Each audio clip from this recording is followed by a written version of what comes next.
The one thing I always say organisations need to start with is listening. And it's astonishing how few organisations have really worked this thing out. You cannot have a content strategy unless you've first got a listening strategy. And there's an enormous amount of value that you can create simply through the enhanced ability that we now have to listen to what your audience is actually saying, both to each other and potentially to you as well. And most organisations still miss out that critical bit. It's not so much a case of how you target your audience, how you reach out to your audience. It's much more about how you as an organisation become a target for your audience. So how you respond when people want to actually contact you.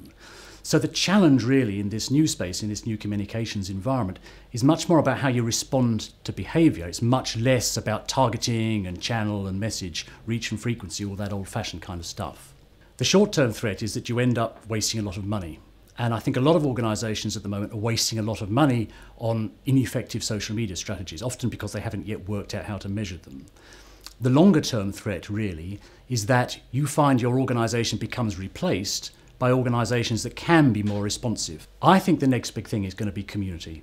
At the moment we're all obsessed with content, and there are a number of reasons for why that's the case. But I actually think community is going to be the next big thing, because wherever you look, you start to see the relationship between organisations and individuals being interrupted or mediated by these things called communities. So I think the sooner organisations understand how to operate in community space, the better equipped they're going to be to operate in that new environment.